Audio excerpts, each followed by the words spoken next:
저는 오늘 여러분과 함께 은혜로 살다라는 제목으로 우리 하나님 주시는 말씀의 은혜를 함께 나누고자 합니다.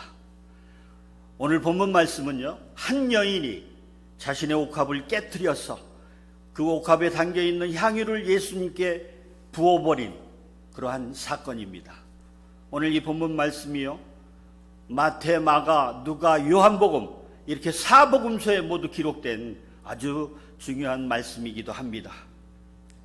예루살렘에서요, 동남쪽으로, 그러니까 요단강 쪽으로 약 3km 떨어진 곳에 베단이라고 하는 작은 마을이 있습니다. 그곳에 시몬이라는 사람이 살고 있는데요, 이 사람은 문둥병자였습니다. 그런데 예수님을 만나서 예수님께로부터 고침을 받았습니다.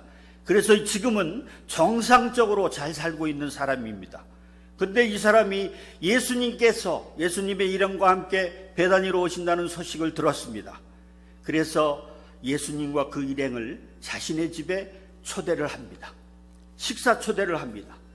유대인의 관습에 보면 이렇게 식사를 자기 집에 초대한다는 것은 정말로 아주 귀한 손님으로 예우하고, 그래서 음식도 많이 장만하고, 또 자기 가족과 마을 유지들을 초청을 해서 함께 교제를 나누는, 맛있게 식사도 하고 교제를 나누는, 우리 한국식으로 말씀을 드리면은 한 식구가 되는 그런 자리를 마련한 것입니다. 그 자리에 예수님과 일행들이요 모두 참석해서 맛있는 식사를 나누고 화기애애한 가운데 식사도 나누고 그리고 교제도 나누는 그런 자리였습니다. 그 자리가 진행되고 있는데 한 여인이 갑자기 그 자리에 찾아왔습니다. 그리고 이 여자는요, 오자마자 다짜고짜 예수님 곁으로 다가서더니만 자신이 가지고 온 그 옥합을 깨뜨려서 옥합을 예수님의 머리에 쏟아 부은 것입니다. 누구도 생각지 못했던 아주 돌발적인 사건이 일어난 것입니다. 이 식사 자리는요, 순간 아주 고요해졌습니다. 침묵이 흘렀습니다. 향유는요, 예수님의 머리부터 몸으로 그리고 발까지 흘러내립니다. 이때 이 여인은 예수님의 발치에 꿇어 엎드려서 자신이 메었던 머리를 풀어 헤쳐서 그 머리카락으로 향유를 적셔서 예수님의 발을 씻기기 시작합니다. 방 안에는요, 온통 고귀한 향유 냄새로 가득합니다. 사랑하는 여러분, 이 한 장면이 여러분의 머릿속에 기억이 되셨습니까? 아멘? 예. 수많은 설교가들은요, 이 말씀을 통해서 그리스도인의 헌신을 이야기합니다. 하지만 저는 오늘 여러분과 함께 은혜에 대해서 이야기를 하고자 합니다.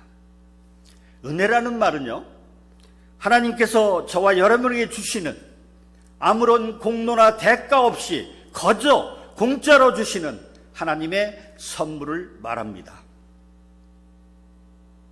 사랑하는 여러분, 이 은혜라는 것을요, 저와 여러분의 삶 속에서 떼어놓고 말할 수 있을까요? 우리 에베소서 2장 5절에서 6절 말씀 우리 함께 읽어보겠습니다. 시작. 허물러 죽은 우리를 그리스도와 함께 살리셨고 너희가 은혜로 구원을 얻은 것이라. 또 함께 일으키사 그리스도 예수 안에서 함께 하늘에 앉히시니. 아멘. 이 말씀에서요, 예수 그리스도 이 자리에다가 은혜라는 말을 한번 놓고 한번 보겠습니다. 허물로 죽은 우리를 은혜로 살리시고 또 함께 일으키사 은혜로 하늘에 앉히시니. 아멘이십니까? 이렇게 은혜라는 것은요, 우리 크리스천의 삶 속에서 시작과 마지막에 하나님 앞에 설 때까지 은혜로 설 수밖에 없는 것입니다. 바울은요, 고린도전서 15장 10절에서 이렇게 고백합니다.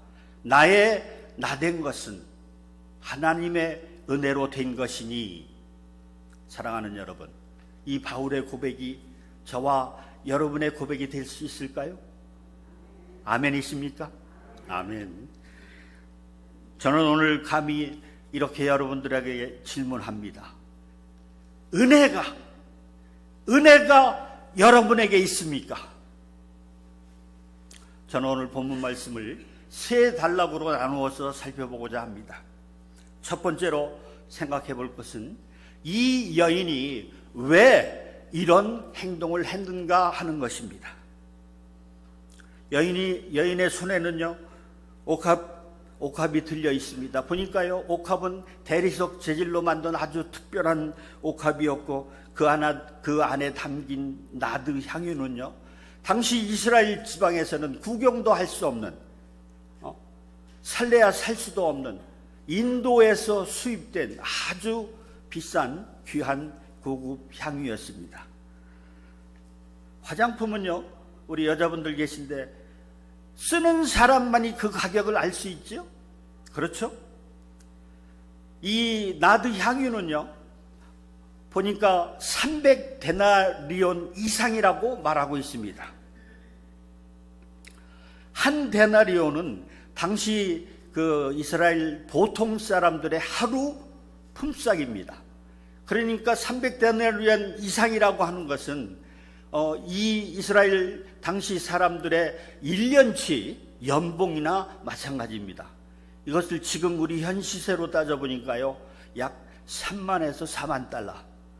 참 엄청난 가격입니다. 요즘도 이런 비싼 향수를 쓰는 사람들이 있을까요? 있겠죠, 아마.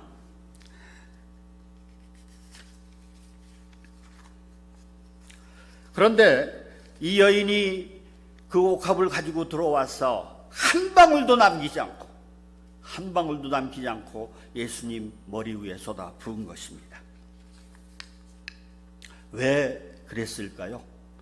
여러분들 왜 그렇게 했다고 생각하십니까? 제가 이 본문을 묵상하면서 여기저기 성경을 찾아보았는데요, 답을 찾을 수가 없었습니다. 답은 오직 유일한 이 여자만이 알고 있을 뿐입니다. 그런데 유추해 보니까 이 여인이 누군가를 알면 실마리를 찾을 수 있겠더라고요. 이 여인의 정체를 밝히고 있는 성경 본문이 요한복음 12장입니다. 12장에 보니까 이 여인을 마리아라고 밝히고 있습니다. 우리 교회에도 마리아 권사님이 계신데요, 마리아라는 이름 참 멋진 이름입니다. 마리아, 마르다, 그리고 또 그 오빠가 오라비, 나사로입니다. 이렇게 말씀을 드리면 여러분들 이 여인이 어떤 은혜를 받았는지 기억하실 수 있겠죠? 한 가지 대표적인 사실이요, 바로 나사로를 살리신 사건입니다. 나사로. 마르다, 마리아, 그리고 오빠 나사로, 이 세 그러니까 오누이죠. 이 오누이는 아버지, 어머니가 안 계신, 부모가 안 계신, 요즘 말로 하면 소년, 소녀 가정입니다. 그런데 이 오빠가 병이 들었습니다. 시름시름 죽어갑니다. 이 두 자매는요, 방법이 없어가지고 인편을 통해서 예수님을 초청합니다. 예수님 빨리 와서 우리 오빠를 좀 고쳐주세요. 그런데 예수님이 오기 전에 이 나사로가 그만 죽어버렸습니다. 그래서 할 수 없이 장례를 치렀습니다. 그리고 나흘 후에 예수님이 오셨어요. 그래서 이 두 자매는요, 마르다, 마리아 이 두 자매는 예수님의 발 아래 꿇어 엎드려서 엉엉 울면서 예수님 앞에 하소연합니다. 주님이 여기 계셨더라면 우리 오빠가 죽지 않았을 터인데 하면서 엉엉 웁니다. 그러니까 예수님도요, 이 나사로의 죽음에 슬퍼해서 예수님도 눈물을 흘렸다라고 성경은 기록하고 있습니다. 그러면서 예수님께서 이 두 자매에게 이렇게 말합니다. 나사로, 내 오라비가 다시 살리라. 이렇게 말씀하시군요. 예수님께서는 무덤으로 가셨습니다. 그리고 무덤에 돌을 옮겨 놓은 다음 예수님께서 명령을 하십니다. 나사로야, 나오너라. 그랬더니요, 나사로가 수족을 배로 동인 채로 얼굴에 수건을 가린 그대로 걸어 나옵니다. 이렇게 예수님께서는 나사로를 살리셨습니다. 아멘이십니까? 아멘. 이렇게 은혜 받으면요, 세상이 달라 보입니다. 여지껏 살아왔던 자신의 삶이 달라집니다. 은혜 받은 사람들의 여러 가지 특징 중에 한 가지가 무엇인지 아십니까? 계산이 안 된다는 겁니다. 왜? 받은 은혜가 너무 크기 때문에. 생각해 보십시오, 여러분. 하나님으로부터 받은 그 은혜를 어떻게 돈으로, 값어치로 계산할 수 있겠습니까? 계산이 도저히 안 되는 것입니다. 그래서 할 수 없이 자신의 가장 귀한 것을 들고 이 여인은 예수님께로 달려갔습니다. 그리고 망설임 없이 예수님의 머리에 이 귀한 나드 향유를 한 방울도 남기지 않고 다 쏟아 부은 것입니다. 저와 여러분도 주님께 받은 은혜가 있지요? 아멘이십니까? 아멘. 은혜는요, 우리 신앙생활의 시작점입니다. 은혜 받는 것이 우리들의 신앙의 목표가 아니라 받은 은혜 때문에 우리는 신앙생활을 하는 것입니다. 무엇인가 은혜 받기 위해서 일하고 봉사하고 섬기는 것이 아니라 우리는 받은 은혜가 너무나 크기 때문에 그 은혜 때문에 감사해서 스스로 나서서 일하고 봉사하고 섬기는 것입니다. 오늘 우리가 이 예배에 참석했습니다. 우리가 이 예배에 참석한 것도 받은 은혜가 너무 크기 때문에 주일날 가만히 집에 앉아 있을 수가 없습니다. 그래서 주님 전에 나와서 하나님 앞에 예배를 드리고 경배를 드리고 찬양을 하고 하는 것입니다. 물론 이 예배 가운데 하나님의 은혜가 또 부어집니다. 이럴 때 은혜 위에 은혜로라 라고 말씀하는 것입니다. 사랑하는 여러분, 은혜 받은 사람은요, 세상이 감당할 수 없는 그러한 삶을 살아갑니다. 세상의 가치 기준이나 상식을 넘어서는 삶을 삽니다. 저는 여러분이 신앙생활을 하면서요, 무엇보다도 먼저 은혜 받는데 선수가 되시기를 주님의 이름으로 축원합니다. 그렇다면 어떤 사람이 은혜를 잘 받을 수 있을까요?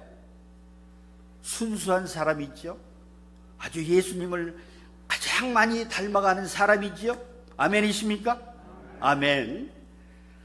우리가 2022년도 교회 표어를요, 예수만 바라보자 이렇게 표어를 정해서 지금 1년 동안 우리가 표어로 지금 삼고 있는데요. 왜 이런 표어를 우리가 이렇게 붙여놓고 매일 보고 있을까요?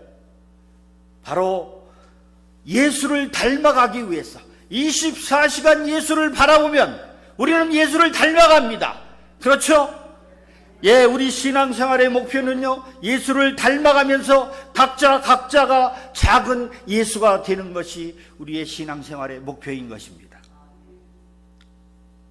그런데요, 이렇게 신앙생활을 해가면서 1년, 2년, 10년, 20년, 30년 이렇게 세월이 지나가면서 이치적으로 생각을 하면 더욱더 예수님을 닮아가는 것이 인지상정 아닙니까?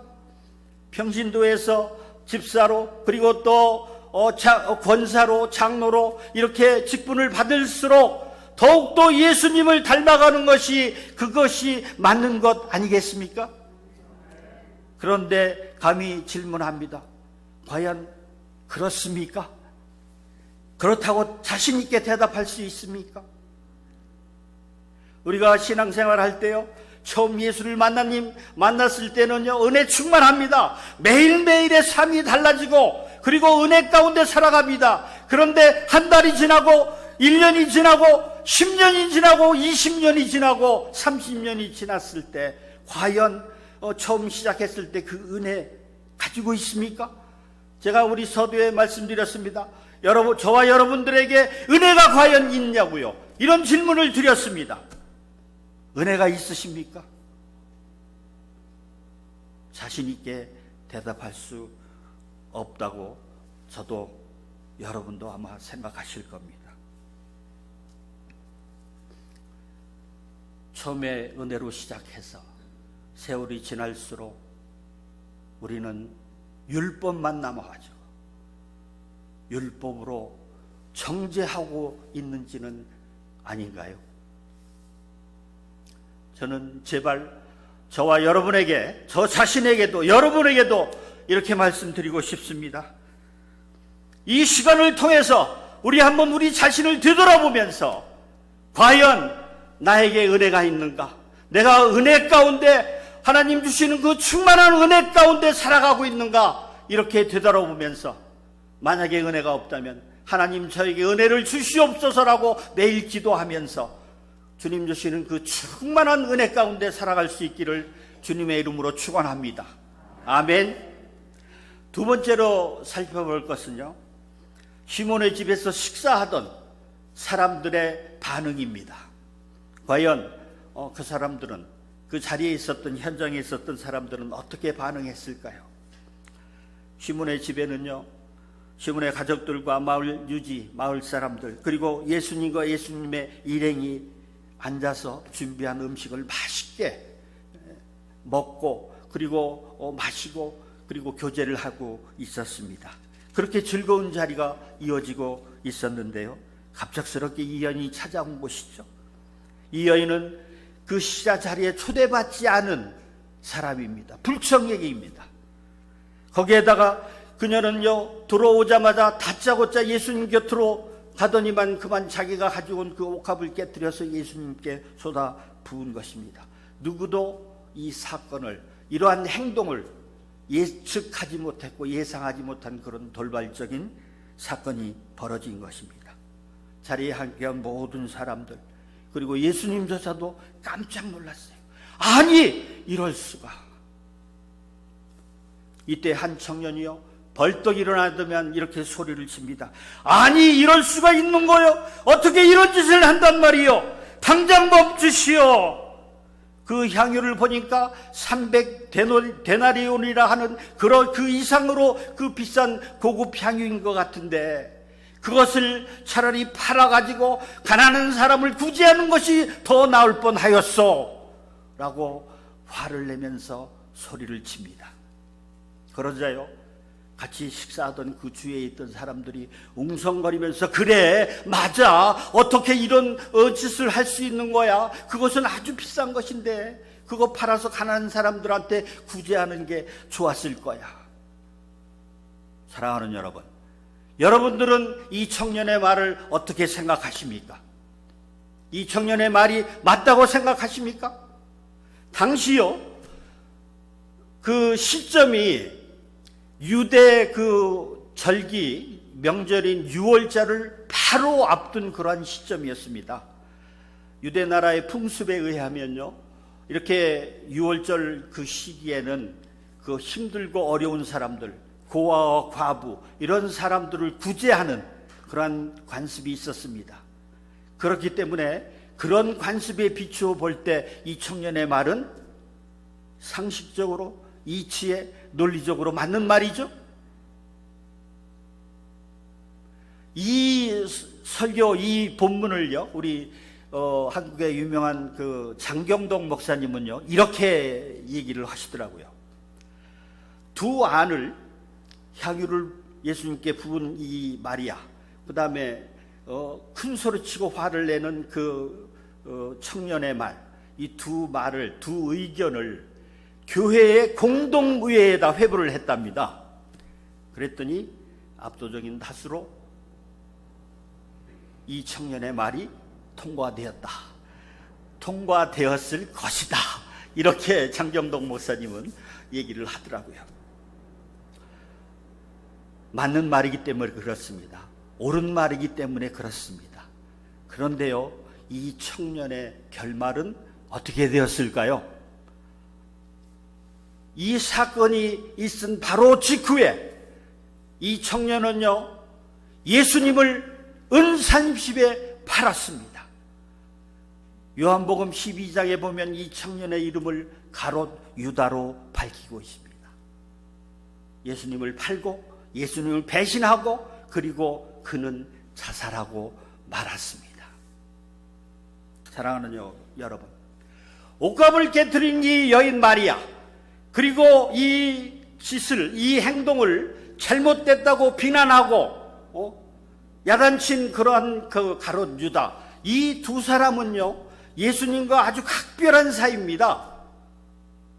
12 제자 중에 하나였고, 또 마르다, 마리아, 나사로 이 자매도, 이 오누이는요 예수님과 아주 각별한 사이였습니다.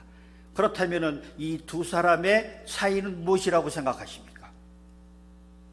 바로 은혜의 차이입니다. 은혜. 가롯 유다를 볼까요? 가롯 유다는 예수님 공동체 안에서도 참으로 똑똑하고 셈이 밝고 경제적인 관념이 밝고 했다고 해서 이 제자 공동체의 돈을, 재산을 관리하는 그런 사람이었습니다.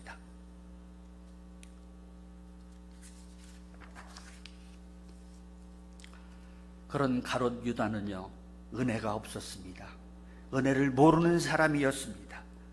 그래서 매일 생각하는 것이요, 무엇이 옳고 무엇이 그르고 또 무엇이 잘못되고 무엇이 잘됐고 맨날 이것만 계산하는 사람이었습니다.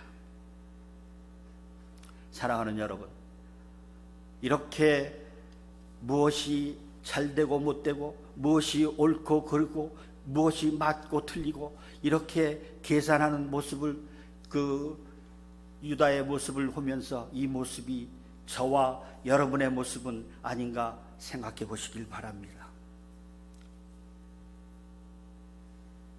은혜를 모르면요, 은혜가 없으면요, 이 은혜를 잊어버리면요 바로 이렇게 되는 것입니다. 하지만 우리 가운데 은혜가 충만하면, 우리 교회 공동체가 은혜로 충만하면 가시 같은 것이 있어도 보이질 않습니다. 뭔가 잘못된 것이 보여도, 무엇이 모자란 것이 보여도요 그것이 잘 보이질 않습니다. 왜요? 받은 은혜가 너무 크기 때문에 보이지를 않는 것입니다. 오늘 본문에 나오는 본문에서 나도 향유를 뒤집어 쓰신, 갑작스럽게 뒤집어 쓰신 우리 예수님의 반응은 어땠을까요? 화를 내셨을까요? 아니면 괘씸하니 어디 두고 보자 하셨을까요? 아니면 아주 기분이 좋으셨을까요? 예수님은 이렇게 말씀하십니다. 화를 내고 분을 내며 소리치는 그 무리들을 향해서 그 여인을 괴롭히지 마라. 저가 내게 좋은 일을 하였느니라. 이렇게 말씀하십니다. 영어 성경으로 보니까요, She has done a beautiful thing to me. 이렇게 말씀합니다. 이 여인이 행한 일을요, beautiful thing, 아름다운 일로 말씀해 주고 있습니다. 그렇습니다. 좋은 일, 또 아름다운 일, 이것은요 예수님의 마음이며 예수님의 사랑인 것입니다. 이 여인은요 자신이 가지고 있던 가장 귀한 것을 예수님께로 가져와서 한 방울도 남기지 않고 다 쏟아 부었습니다. 예수님의 십자가를 보십시오. 예수님도요 십자가에 달리셔서 피 한 방울, 물 한 방울 남기지 않고 다 흘리시고 죽으셨습니다. 그리고 끝났나요? 아니죠. 예수님은 저와 여러분을 살리신 것입니다. 아멘? 아멘. 이렇게 좋은 일은요, 아름다운 일은요, 바로 사람을 살리는 일입니다. 제가 20여 년 전에 섬기던 교회가 있었는데요, LA 한복판에 그 올림픽과 놀만디 한인타운 한복판이죠. 그 교회, 조그만 교회를 섬겼었습니다. 주일날 예배드리기 위해서 우리 교회처럼 도로변에다가 입간판을 세워놓고 사랑교회 이렇게 입간판을 세워놓고 예배를 봅니다. 그런데 한인타운 한복판이다 보니까요, 참 적지 않은 사람들이 찾아와서 예배를 봅니다. 함께 예배도 드리고, 그리고 또 찬양도 하고 식사도 나누고 신앙생활 하면서 함께 교제도 나누고 합니다. 그런데요, 많은 분들이 재료신변이 불안정하고 또 직장이 없거나 삶이 막막한 분들이 있습니다. 또 어떤 분은요, 알코올 중독에 또 중환병에 걸린 분도 있고, 그리고 가정이 흩어져서 홀로 된 분도 있습니다. 이런 분들에게는요, 정말로 따뜻한 말 한마디의 위로가 새 힘이 되고, 예배드리고 나누는 그 식사 한 끼가요, 얼마나 그분들에게 따뜻한 용기가 되는지, 큰 용기가 되는지 모릅니다. 당시에 그 IMF 시절이었는데요, 한 자매가 한국에서 송금이 오지 않아가지고 아주 불안해합니다. 그래서 그 밀린 렌트비를 도와주니까 아주 감사하고 얼마나 안도해 하는지 모릅니다. 그리고 알코올 중독자에게는요, 거처를 마련해주고 지속적으로 이렇게 관심을 갖고 또 도와주니까 그 병이 다 나았습니다. 한국에 가돈 그 네 식구가 있었는데요, 이 네 식구가 살 길이 막막하니까 교회에서 택시를 마련해서 택시 운전을 하면서 살아가도록 이렇게 주선을 해주기도 하고, 또 한국에 온 그 두 형제가 있었는데요, 이 두 형제는 페인트 일을 좀 하는 것이 좋겠다, 자기들이 페인트 일을 하고 싶다고 해서 페인트 장비를 마련해서 그들에게 주선해주고, 그리고 페인트 일을 시작하게 그렇게 도와주기도 했습니다. 교회에 있는 교인들이 착해서 그런 일을 할까요? 교회의 재정이 넉넉해서 그런 일을 할까요? 아닙니다. 조그만 50여 명 출석하는 작은 교회였습니다. 목사님 사례비도, 교역자들 사례비도 제때 주지 못하는 그런 재정인 가운데서도 그런 일을 합니다. 어떻게 해요? 은혜로, 하나님 주시는 은혜로 그런 일을 감당하는 것입니다. 사랑하는 여러분, 좋은 일, 아름다운 일은요, 우리 교회 공동체 안에서 사람을 살리는 일입니다. 지칠고 힘이 들고 병이 든 사람을 일으켜 세우고, 그리고 죽어가던 사람을 살리는 일입니다. 어떻게 해요? 은혜 받으면요, 사람을 살리는 일 하게 되어 있습니다. 우리가 하는 것이 아닙니다. 은혜가요, 우리를 그런 좋은 일, 아름다운 일, 그리고 사람을 살리는 일로 할 수 있게끔 은혜가 이끌고 나가는 것입니다. 지난 2년여 동안 우리는 코로나 팬데믹으로 인해서 참 많은 것을 잃어버렸습니다. 많은 것을 빼앗겼습니다. 그리고 우리의 삶은 말할 수 없이 비폐해져 갔습니다. 우리는 수많은 관계 속에서 살아가는데요, 그 관계마저도 멀어지고, 그리고 끊어지고 깨지고 파괴되었습니다. 누군가 힘을 잃고 지쳐 있습니다. 누군가 상처받고 아파하며 괴로워하고 있습니다. 정말 죽고 싶어서 누워 있습니다. 그런데 여러분들을 통해서, 여러분들의 그 손길을 통해서, 여러분들의 도움을 통해서, 전화 한 통으로, 그리고 따뜻한 관심과 위로로 그들이 새 힘을 얻고, 그리고 위로받으면서 다시 살고 싶어 일어선다면 그것이야말로 진짜 사람을 살리는 일 아니겠습니까? 우리는요, 좀 부족해도 괜찮습니다. 말을 좀 못해도 괜찮습니다. 여러분들의 그 손길 하나하나에, 따뜻한 말 한마디에, 여러분들의 따뜻한 그 표정 하나하나, 행동 하나하나에 그 사람들이요, 누군가 힘을 얻고 용기를 내고 살아나려고 죽으려고 작정했던 사람이 다시 마음을 돌이켜서 일어선다면 그것이야말로 아름다운 일이며 사람을 살리는 일일 것입니다. 언제 우리가 이런 일을 할 수 있을까요? 언제 우리가 이런 일을 가능하게 할 수 있을까요? 우리 속에 은혜가 가득 차 있을 때만이 할 수 있는 일입니다. 저는 여러분들이 무엇보다도 사람을 살리는 말, 사람을 살리는 일 할 수 있기를 주님의 이름으로 축원합니다. 세 번째로 살펴볼 것은요, 이 사건이 어떻게 마무리되었을까요? 옥합을 깨트린 이 사건은 어떻게 마무리가 되었는지 우리 본문 8절에서 9절 말씀 우리 함께 읽어보겠습니다. 시작. 저가 힘을 다하여 내 몸에 향유를 부어 내 장사를 미리 준비하였느니라. 내가 진실로 너희에게 이르노니 온 천하에 어디서든지 복음이 전파되는 곳에는 이 여자의 행한 일도 말하여 저를 기념하리라 하시니라. 아멘. 아멘. 예수님께서는요, 이 여인의 한 일을 자신의 죽음을 미리 준비한 것이다 이렇게 말씀하셨습니다. 정말 그럴까요? 예수님의 제자들 보면요, 예수님께서 십자가에 못 박혀 죽으신다는 것을 전혀 예측하지 못했습니다.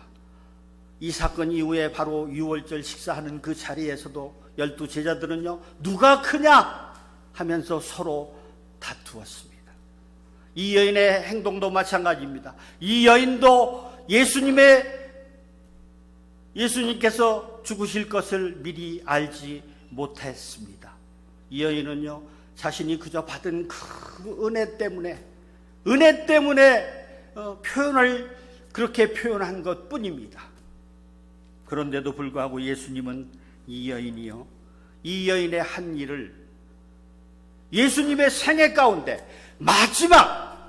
예수님의 생애 마지막 그 장례를 치르는 데 있어서 가장 중요한 것으로 받아들이신 것입니다. 예수님께서 가장 선한 방법으로, 가장 아름다운 열매로 이 여인의 한 일을 마무리하고 계신 것입니다. 한 걸음 더 나가서 예수님이 이렇게 말씀하십니다. 복음이 전파되는 곳마다 이 여인의 한 일도 기념하라 이렇게 말씀하십니다. 사랑하는 여러분, 우리는 그저 태어나서 누구도 알아주지 않는, 정말로 우리 이름 석자 누구도 기억하지 못한 인생을 살다가 떠나는 것이 저와 여러분의 인생 아닙니까? 이 여인을 보십시오. 그런데 이 여인은요, 복음이 전파되는 곳마다, 아니 수천 년이 지난 지금 오늘 이 시간 이 자리에서조차 이 여인의 행한 모습이 기억되고 있지 않습니까? 이 여인은요, 잊혀지지 않는 여인이 된 것입니다. 사랑하는 여러분, 주님께서 기억하는 인생만큼 자랑스럽고 정말 보람있는 인생이 어디 있겠습니까? 세상에서 호의호식하고 그리고 부귀영화를 누린다고 해서 그것이 가치 있는 인생이라고 말할 수 있겠습니까? 아니죠. 예수님께서 기억하는 인생, 예수님께서 인정하는 인생, 그것이야말로 가장 가치 있는 인생인 것입니다. 아멘이십니까? 우리는 한 여인의 오늘 모습을 통해서 은혜로 살아간다는 것이 어떤 모습인가를 좀 살펴보았습니다. 은혜로 살아가는 사람은요, 세상이 감당할 수 없는, 세상의 가치 기준으로 계산할 수 없는 그러한 삶을 살아갑니다. 왜요? 너무나 받은 은혜가 크기 때문에 내가 좀 봉사하고 일하고 섬기는 것은요, 정말로 보잘것없고 초라합니다. 그래서요, 우리는 그저 감사하는 마음으로 일하고 감사하는 마음으로 봉사하고 감사한 마음으로 섬기는 것입니다. 그리고 은혜 받으면요, 정말로 은혜 받으면요, 좋은 일, 아름다운 일, 사람을 살리는 일 하게 되어 있습니다. 지금도 우리 주위에는요, 힘들고 지쳐서 쓰러져 있는 사람들이 있습니다. 그분들에게 여러분들의 그 말 한마디, 표정 하나하나, 여러분들의 그 관심 하나하나에 그분들이 다시 일어난다면 그것이야말로 가장 좋은 일이며 아름다운 일이며 사람을 살리는 일인 것입니다. 이렇게 은혜로 사는 사람은요, 우리 주님이 기억해 주시고 책임져 주십니다. 아멘. 잊지 마십시오. 저와 여러분은요, 주님의 핏값으로 사신 인생들입니다. 그래서요, 주님이 주신 그 가치만큼, 그 값어치만큼 우리는 살아갑니다. 언제 어디서 무엇을 하든지 늘 주님의 은혜를 사모하고 주님의 은혜를 간구하고 그 주님의 은혜 가운데 살아갈 수 있기를 주님의 이름으로 간절히 축원합니다.